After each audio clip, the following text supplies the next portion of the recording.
Hi, I'm Willie Mayette. Welcome to another Willie Answers, where your piano questions get answered. So my student Ivan asked in the forum basically about my Hang with Willie, and if you're not registered for that, go to hangwithwillie.com and definitely check that out. That's hangwithwillie.com, and it is a free hangout that I do. Okay, so thanks for checking out Hang with Willie.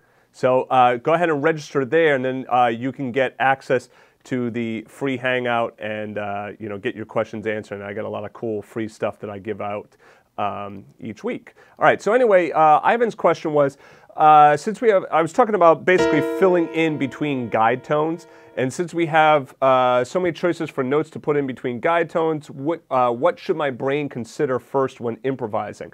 He also says, I'm not able to improvise well and I get overwhelmed if I think too many choices at the same time when improvising. Any steps for practicing the weaving technique? All right, so let's just talk about this weaving technique. Very, very simple for right now. All I'm going to do is I'm going to move from a C7 chord to an F7 chord. So C7, there's my 7th and my 3rd. And when I go to F7, there's my 7th and my 3rd, or 3rd and 7th. Those are my guide tones, okay? The 3rd and the 7th, 7th and 3rd, those notes are your guide tones. So basically I can weave from these two notes to these two notes. Now, the first thing to do is, let's say that this is a measure apiece, okay? So we have a measure apiece for each chord.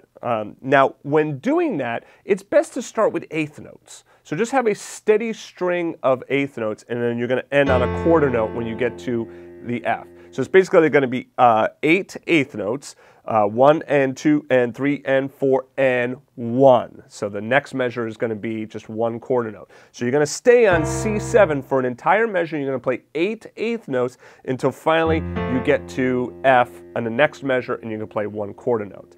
So now, what I would do is I would start with chord tones. So start on your guide tone, 1 and 2 and 3 and 4 and 1. So you see how I did and 2 and 3 and 4 and 1. So you see how I'm just playing notes from that C7 chord. Now that's just a very easy way to get started. I could start on the E, I could start on B flat, all right? So 1 and 2 and 3 and 4 and 1. So there's a line right there weaving between the two guide tones. Now, what I can also do is I can start to get a little bit more slick with this and start to bring in those approaches. Right, so I could do something like this, like the half step from above. My target note is A, going a half step from above, double chromatic from below until I get to A. So now there, if I look at it logically, this is going to be 3 and 4 and 1. So now I gotta get 1 and 2 and 3 and 4 and 1. So 1 and 2 and 3, 5 notes. So I could do, something like this. 1, 2, 3, 4, 5, and 2. Or that's 1, 2, 3, 4, 5, 1, 2, 3.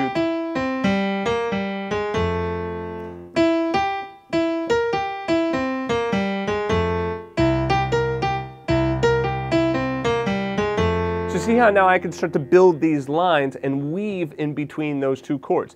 Now, that is very much like thinking, right? Like there's a lot of thinking. One thing he said is like, I don't know how to improvise very well, and I get overwhelmed if I think of too many choices.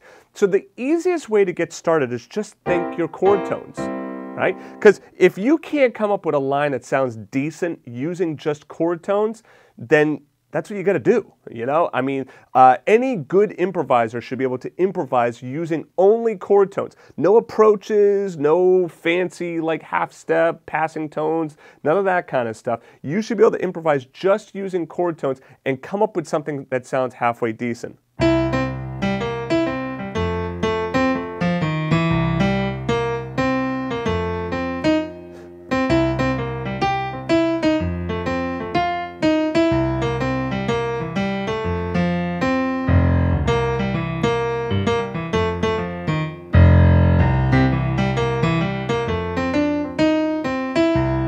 I did add in that one note in there because I was hearing it. All right, so see how I'm using all chord tones from C to F, C to F, C to F, all right? So try utilizing the chord tones first. Once you can do the chord tones, then you could start trying to do some of that more fancy stuff like, see how you do the half step there, the enclosures, the approaches. So then you can move on to your approaches. Got lessons on that as well. The basics of improvisation lesson is a great lesson for that, to go through all of your different enclosures. All right. So you could take any of those enclosures and you could start trying to work those, and then you could get very, very thoughtful in what it is that you're playing. So in other words, like, okay, again, like now let's say rather than doing a whole measure, I'm going to just do 2 beats on the C chord, 2 beats on the F chord. All right, so. So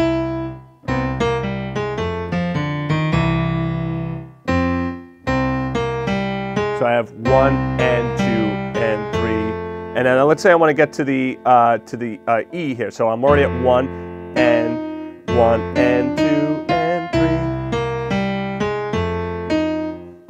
Sorry.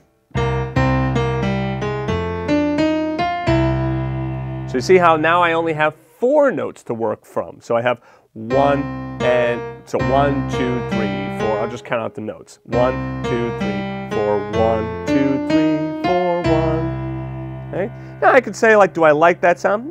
Maybe I do, maybe I don't. Maybe, or if I come down to this E. 1, 2, 3, 4, 1.